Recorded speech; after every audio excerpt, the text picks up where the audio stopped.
கன்னியாகுமரி பகவதி அம்மன் அருளுடன் ஜோதிட ஆர்வலர்களுக்கும் நண்பர்களுக்கும் நமது அன்பான வாடிக்கையாளர்களுக்கும் எனது பணிவான வணக்கத்தை தெரிவித்துக் கொள்கிறேன். நம்ம 2025 எப்படி இருக்கும் ஒரு வீடியோவாக போட்டுட்ருக்குறோம். கடகராசி வரைக்கும் போட்டாச்சு. அந்த நேயர்கள் அதெல்லாம் பார்த்துக்கொள்ளவும். அடுத்தது இப்போது சிம்ம ராசிக்கு போடலாம். சிம்ம ராசி நேயர்கள் ஏற்கனவே சனி 7ஆம் இடத்துல போய் உட்காந்துருக்கிறார். குரு 10ஆம் இடத்துல இருக்கிறார். கேது 2ஆம் இடத்துல இருக்கிறார். ராகு 8ஆம் இடத்துல இருக்கிறார். பெரிய சிரமத்தை அனுபவித்துக் கொண்டிருக்கிறீர்கள். 7ஆம் இடம் கூட்டு தொழில், கூட்டாளிகள் வைத்திருப்பவர்கள், கூட்டு தொழில் செய்பவர்கள், இவங்களுக்கெல்லாம் ரொம்ப மன உளைச்சல், சிரமம் அது மாதிரிலாம் கொடுத்துட்டு இருக்குது. 2ஆம் இடத்துல குரு வரங்காட்டியுமே செலவை வச்சிடலார். 7ஆம் இடம் மனைவிகிட்ட கூட பார்த்தீங்கன்னா அன்பாக பேச முடியல. தேவையில்லாத மனஸ்தாபங்கள், சங்கடங்கள்லாம் வருது. அதே சமயத்தில் குரு 10ஆம் இடத்துல இருக்கிறார். நிறைய பேருக்கு இடம் மாற்றம், வேலை மாற்றம்.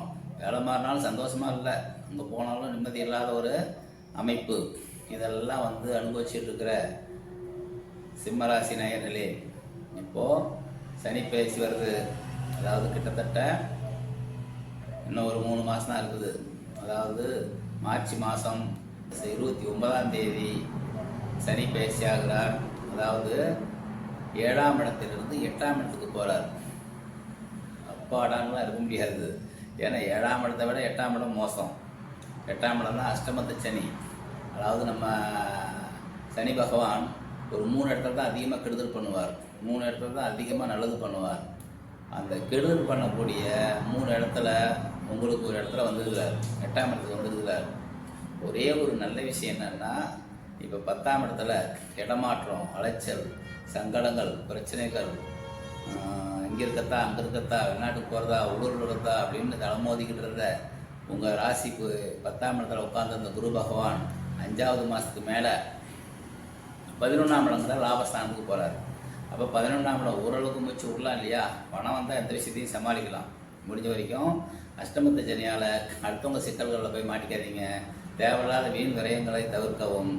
அடுத்தவங்களுக்கு முன்னே நிற்கிறது, ஜாமீன் போடுறது, தேவையில்லாத அனாவசியமான செலவுகள் பண்ணுறது, இதெல்லாம் குறைச்சிக்கணும். ஏன்னா 9ஆம் இடங்கிறது பாக்கியஸ்தானம்னா 8ஆம் இடங்கிறது தரித்திரஸ்தானம். 8ஆம் இடம் 9ஆம் இடம் பாக்கியத்தை கெடுக்கிற ஸ்தானம். நமக்கு ஒருத்தர் உதவி செஞ்சோம், நம்ம ஒருத்தர் உதவி செஞ்சிருந்தா கூட நமக்கு அவங்க இப்போது உதவி செய்ய மாட்டாங்க. அந்த மாதிரி ஒரு டைமில் இருக்குது. குரு 11ஆம் இடத்துல வர்றது சிறப்பு. அது புதன் வீட்டுக்கு வராரு.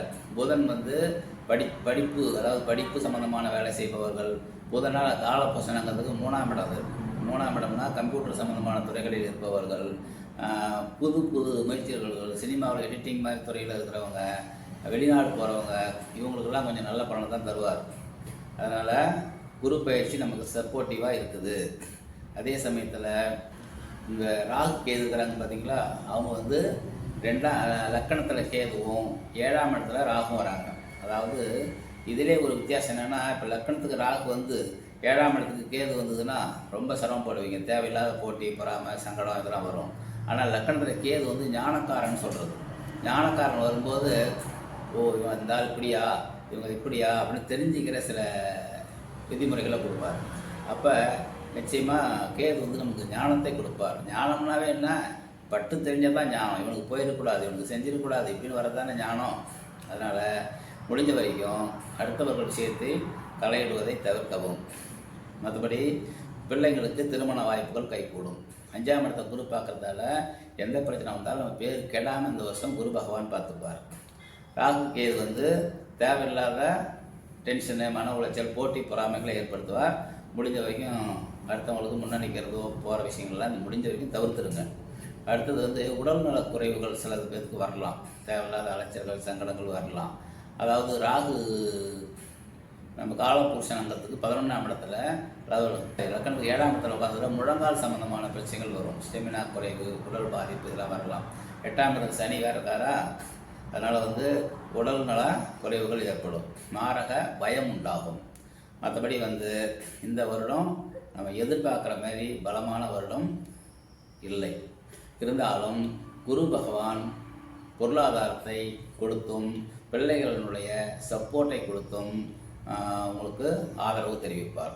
மொத்தத்தில் சிம்ம ராசிக்காரங்க சிங்கம் மாதிரி இருக்க முடியாது.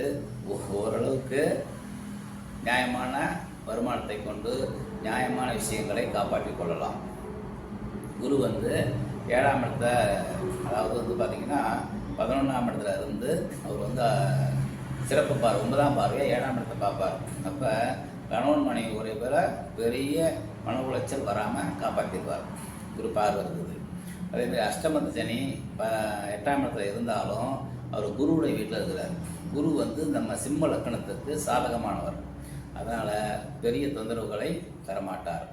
மற்றபடி வந்து இந்த ஜாதகம் ஒரு 60% மேலே தீமையும், ஒரு 40% குருவினால் நன்மையும், அப்புறம் அப்பப்போ கோச்சாரத்தில் வர கிரகங்கள் இருக்குது இல்லையா, சூரியன் இருக்கிறாரு, சந்திரன் இருக்காரு, செவ்வாய் இருக்காரு, அவங்களாம் நல்ல இடத்துக்கு வரும்போது நல்ல விளைவுகள் உண்டாகும். அதே போல் திசா புத்திகள், அதாவது நம்ம ஜாதகத்தில் திசா புத்திகள் நம்ம ஜாதகத்துக்கு சாதகமாக இருந்தால் இந்த பெரிய கெடுபலங்கள்லாம் வராது. அதனால் முடிஞ்ச வரைக்கும் ஜாதகத்தை ஜோதிடம் போய் பார்த்து நமக்கு எப்படி நேரத்துன்னு தெரிஞ்சுங்க. வெறும் சனி பயிற்சி குரு பயிற்சியை பார்த்து பெருசாக பயப்படாதீங்க. நமக்கு குரு சனி பகவானை கும்பிடுங்க, காக்காய்க்கு சோறு வைங்க, ஊனமற்றவர்களுக்கு உதவி செய்யுங்கள்.